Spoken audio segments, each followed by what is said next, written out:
योगी ने बनाई नई प्रदूषण नियंत्रण रणनीति। कोरोना वैक्सीन पर अखिलेश के विवादित बोल। पूर्व बीडीसी ने किए फायर, शादी में नाचने को लेकर हुआ विवाद। अखिलेश यादव के जन्मदिन पर भिड़े सपाई, जमकर चले लात घूंसे। आईपीएस मुकुल गोयल होंगे यूपी के अगले डीजीपी। फिल्म दृश्यम की तर्ज पर हत्या को दिया अंजाम। अलीगढ़ में बीजेपी में सुधीर चौधरी की सनसनीखेज एंट्री। मायावती के बिगड़े बोल, भाजपा को दे डाली नसीहत। रामपुर में सपा प्रत्याशी के पति पर कसा शिकंजा। मुलायम सिंह यादव मेदांत अस्पताल में हुए भर्ती। और अब जानते हैं खबर विस्तार से।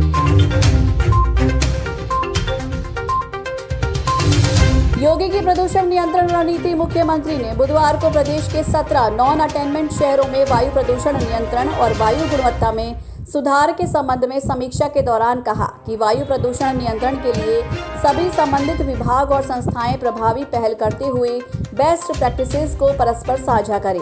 गोरखपुर में वायु प्रदूषण नियंत्रण और गुणवत्ता सुधार के लिए अपनाई गई रणनीति के प्रभावी परिणाम मिले हैं। इसी तरह की रणनीति और मॉडल एक्शन प्लान को अन्य शहरों के लिए भी लागू किया जाए। मुख्यमंत्री योगी आदित्यनाथ 10 लाख से अधिक आबादी वाले शहरों लखनऊ, कानपुर, गाजियाबाद और आगरा में वायु प्रदूषण के कारणों को दूर करने का निर्देश दिया है। वायु प्रदूषण नियंत्रण और वायु गुणवत्ता के सुधार के लिए प्रभावी कार्य योजना बनाई जाए। नगर निगम, वन विभाग और प्रदूषण नियंत्रण बोर्ड के अधिकारियों को समन्वय बनाकर कार्रवाई करें। कोरोना वैक्सीन पर अखिलेश के विवादित बोल। समाजवादी पार्टी के राष्ट्रीय अध्यक्ष अखिलेश यादव ने कहा कि राज्य में जब सब लोगों को कोरोना का टीका लग जाएगा तो मैं भी लगवा लूंगा। अखिलेश यादव ने गुरुवार को समाजवादी पार्टी मुख्यालय में पत्रकारों से वार्ता में भाजपा पर निशाना साधते हुए कहा कि दूसरे के घरों में झगड़ा कराने वालों के घर में झगड़ा हो गया। उन्होंने कहा कि प्रदेश के तमाम लोगों को वैक्सीन की जरूरत है, लेकिन सरकार उन्हें नहीं दे पा रही है। भाजपाई खेमे में जंग का माहौल है।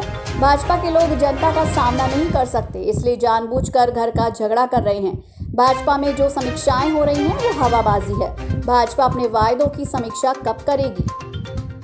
पूर्व बीडीसी ने किए फायर, शादी में नाचने को लेकर हुआ विवाद। गोरखपुर के खोराबार क्षेत्र के लालपुर टीकर गांव में गुरुवार की रात करीब 9:30 बजे शादी समारोह में नाचने के दौरान विवाद खड़ा हो गया। प्रत्यक्षदर्शियों के अनुसार पूर्व बीडीसी राम लक्ष्मण निषाद ने अपने लाइसेंसी असलाहे से 5 राउंड फायर किया। विवाद में एक युवक की गोली मारकर हत्या कर दी गई। उसका छोटा भाई गोली लगने से घायल हो गया। गांव वालों के अनुसार विवाद के बाद दिवाकर, विकास और कुछ अन्य लोग राम लक्ष्मण के घर पर पहुंच गए और पत्थर फेंकने लगे। इसके बाद पूर्व बीडीसी ने लाइसेंसी असलाहे से उन पर फायरिंग शुरू कर दी। वारदात के पीछे जमीन संबंधी विवाद की चर्चा है। पुलिस ने आरोपी समेत 5 लोगों को हिरासत में ले लिया। अखिलेश यादव के जन्मदिन पर भिड़े सपाई, जमकर चले लात घूंसे।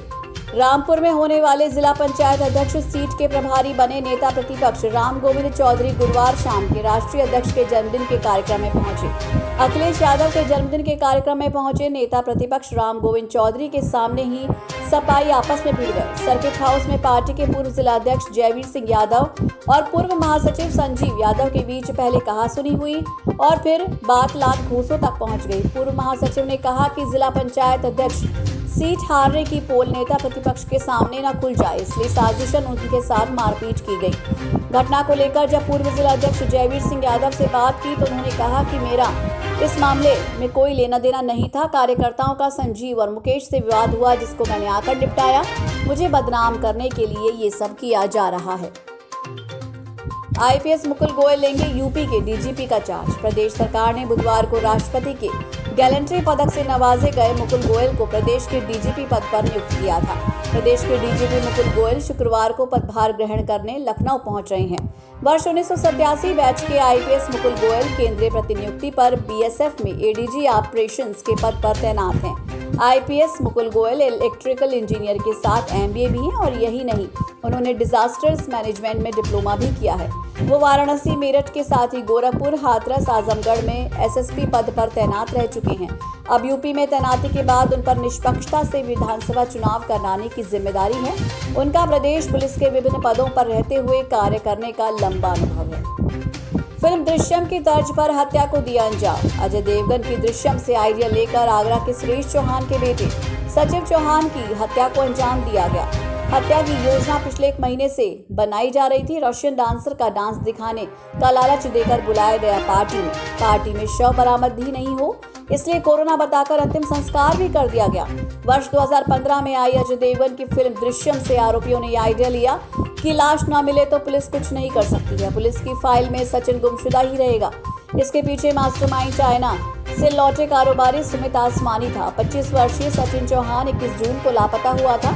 27 जून की देर रात हत्याकांड का खुलासा हुआ। 28 जून को सचिन के पिता के पार्टनर के बेटे हर्ष चौहान, सुमित आसमानी, हैप्पी खन्ना, रिंकू और मनोज बंसल को गिरफ्तार करके जेल भेजा गया। दयालबाग के गांव खासपुर के पानी प्लांट में सचिन की हत्या की गई थी। अलीगढ़ में सुधीर चौधरी की भाजपा में एंट्री। पूर्व पंचायत अध्यक्ष सुधीर चौधरी गुरुवार को अपने समर्थकों के साथ भाजपा में शामिल हुए। भाजपा के प्रदेश सह संगठन महामंत्री करबीर सिंह और क्षेत्रीय अध्यक्ष रजनीकांत माहेश्वरी ने सुधीर चौधरी को विधिवत तरीके से बीजेपी में शामिल कराया। भाजपा में शामिल होते उन्होंने कहा कि वो भाजपा के कर्मठ कार्यकर्ता के रूप में पार्टी के लिए समर्पित होकर कार्य करेंगे। प्रदेश संगठन महामंत्री करबीर सिंह ने कहा कि सुधीर को पिछले 2 दशकों से जानता है। उनका व्यक्तित्व एक जुझारू राजनेता के रूप में रहा है। अब वो भाजपा के कार्यकर्ता के रूप में पार्टी में कार्य करेंगे। आगामी विधानसभा के चुनाव के बारे में बोलते हुए उन्होंने कहा कि भारतीय जनता पार्टी 2022 के विधानसभा चुनावों में 350 सीटों से अधिक जीतेगी। मायावती के बिगड़े बोल, भाजपा को दे डाली नसीहत। यूपी में अगले साल होने वाले विधानसभा चुनाव की तैयारियां जोरों पर हैं।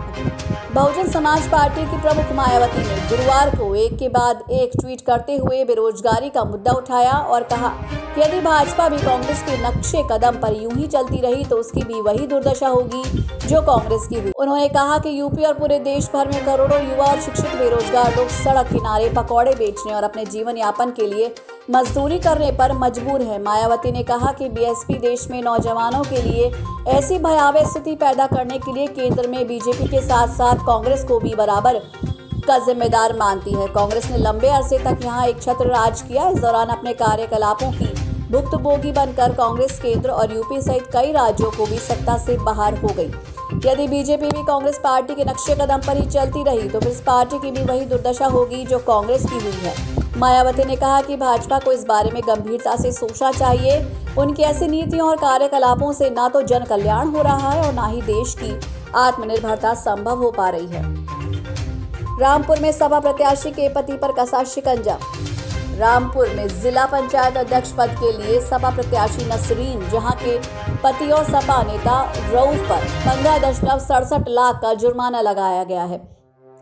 सपा नेता रऊफ के खिलाफ सरकारी जमीन पर अवैध तरीके से कब्जा करने के आरोप में एसडीएम कोर्ट ने वाद दायर किया है। सपा नेता रऊफ के खिलाफ मिली शिकायत के आधार पर 27 जून को उप जिलाधिकारी निरंकार सिंह ने टीम गठित की थी। टीम में नायब तहसीलदार हर्ष कुमार, कानूनगो करण सिंह और लेखपाल को शामिल किया गया था। ये टीम पुलिस बल के साथ 3 दिन पहले गांव बादली स्थित खुशालपुर मार्ग पर स्थलीय निरीक्षण के लिए गई थी। आरोप है कि इस दौरान सरकारी जमीन पर रऊफ का अवैध कब्जा कर दुकान बनाया जाना पाया गया। इसमें असल भूमि 530 वर्ग मीटर सार्वजनिक है। ये खाई के रूप में दर्ज है, लेकिन जिला पंचायत सदस्य पति रऊफ 6 वर्षों से अवैध कब्जा किए हुए हैं। इस पर उप जिलाधिकारी न्यायालय ने रऊफ के खिलाफ बेदखली का वाद दायर किया है। मुलायम सिंह यादव मेदांता अस्पताल में हुए भर्ती। उत्तर प्रदेश के पूर्व मुख्यमंत्री मुलायम सिंह यादव को बुधवार को तबीयत बिगड़ने पर मेदांता अस्पताल ले जाया गया। बेचैनी महसूस होने पर उन्हें दोपहर करीब 1 बजे अस्पताल लाया गया। इससे पहले बीते शुक्रवार को भी पूर्व मुख्यमंत्री मेदांता अस्पताल लाए गए थे।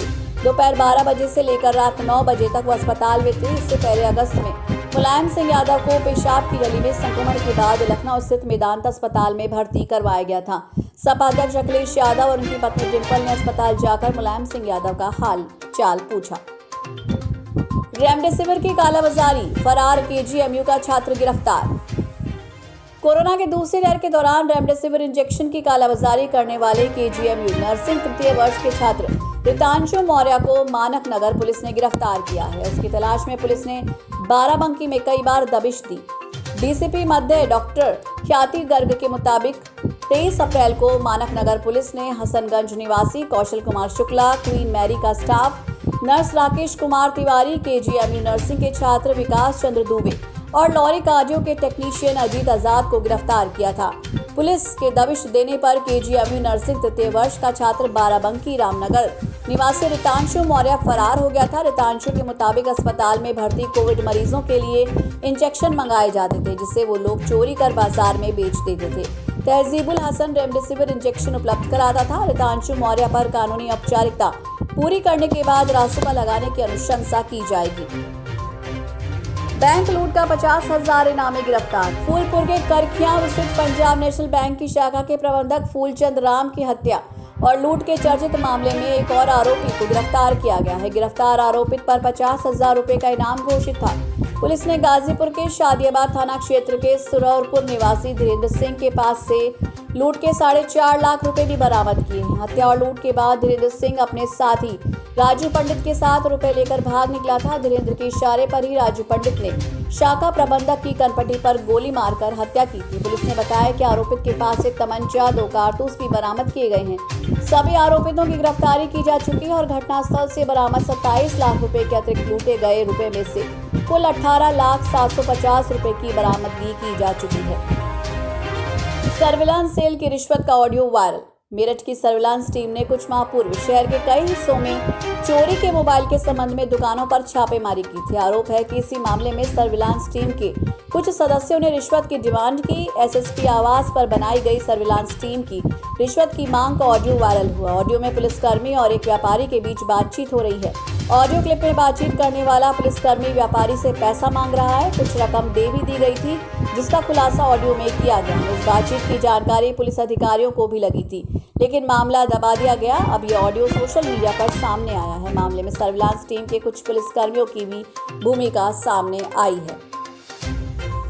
खबर उत्तर प्रदेश की में फिलहाल के लिए बस इतना ही। देश और दुनिया की तमाम अहम खबरों के लिए जुड़े रहिए शुभ 24 के साथ।